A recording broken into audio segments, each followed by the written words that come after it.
ልጄ ብላ አንድ ልጇ ነውና እናት አንጀቷ አይችልምና ልጄ አበባዬ ብላ አብራ ስትወድቅ ድንግል ማርያምን ይገፈትሯት ነበር።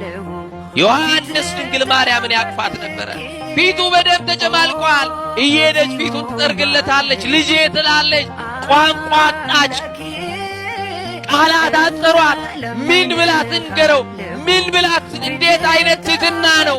ለሰው ልጅ የሚከፈል ውለታ እንደሆነ ታውቃለች። ግን ዝም ብላ ልጄ ትለዋለች። ያታል ክርስቶስ መከራው ከብዷል። በሥጋ የሚሸከመው መከራ አይሁድ የሚገርፉት ግርፋት ፋታ እንኳን አይሰጡት። ለእናቱ መልስ እንኳን ለመስጠት ጊዜ አልነበረውም። ኃይለኛ ይመጣና ይረግጠዋል። በወደቀበት ደግሞ ሲያነሱት ደግሞ መልሰው ይገርፉታል።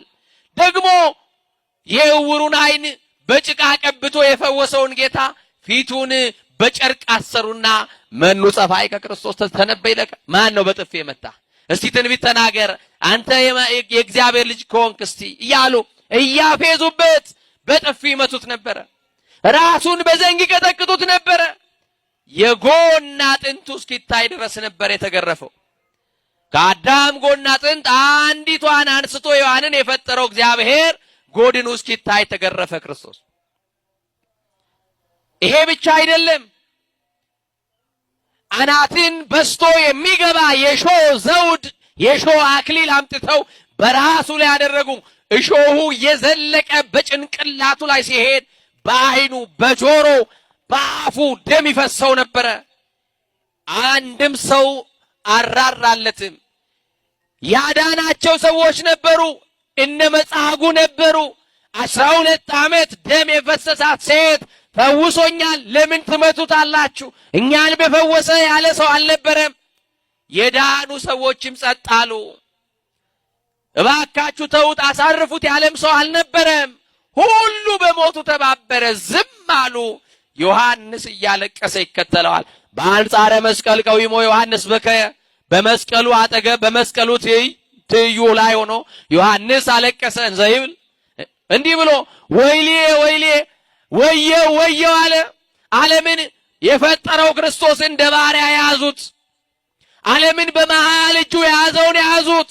እንደ ወንጀለኛ ቆጠሩት። አራጁን እንደሚከተል እንደ የዋህ በግ እሱም ተከተላቸው። ለሞት የመጣው ክርስቶስ፣ ለመታረድ የመጣው ክርስቶስ፣ ለአዳም ቤዛ ካሳ ለመሆን የመጣው ክርስቶስ ለመታረድ እየተከተለ አራጁን ተከትሎ ቀራንዮ ደረሰ። ወየው አለ። ለዚህ ነው ዮሐንስ አፈወርቅ በቅዳሴው ብክዩ እለታፈቅሩ የምታፈቅሩት የምትወዱት ሰዎች አልቅሱለት አለ። አልቅሱለት።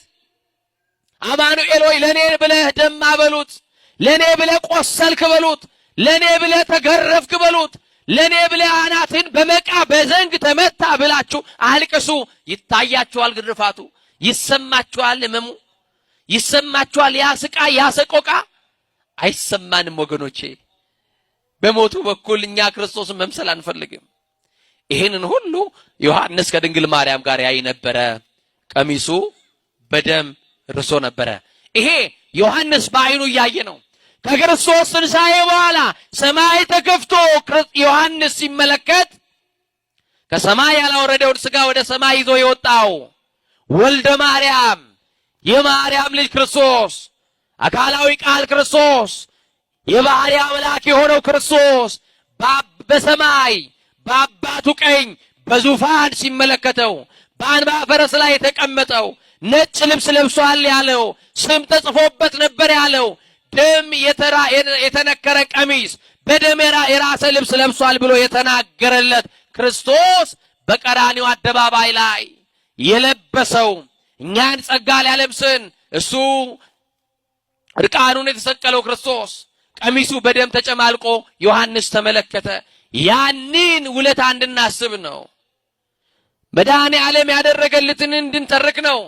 ለዚህ ነው ቤተ ክርስቲያን ሁል ጊዜ ዘውትር ቅዳሴ በቀደሰችበት ሰዓት አቤቱ ሞትህን ቅድስት የሆነች ትንሣኤህን እናስባለን ትላለች ቤተ ክርስቲያን። ሞትህን እናስባለን፣ መከራህን እናስባለን፣ ስቃይን እናስባለን። ቤተ ክርስቲያን ይሄንን ሁሉ ትናገራለች።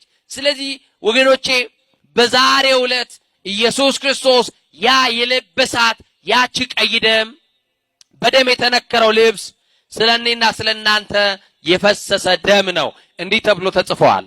ከኔ ጋር አበሉ እስቲ። ወደሙ ለኢየሱስ ክርስቶስ ያነጻህንም ኩሉ አጣዊነ። የኢየሱስ ክርስቶስ ደም በሉ ከኔ ጋር። ጨረስኩ ትምህርት። የኢየሱስ ክርስቶስ ደም የማደም ከኃጢአት ሁሉ ያነጻናል። ከምን ሁሉ ያነጻናል? ያ የክርስቶስ ደም ከኃጢአት የሚያነጻው ደም ነው።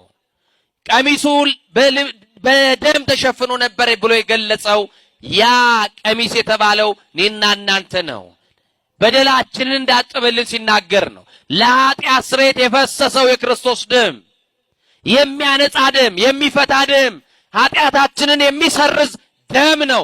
ከክርስቶስ ደም ውጪ ኃጢአትን ይቅር ለማለት የተሻለ ደም የለም።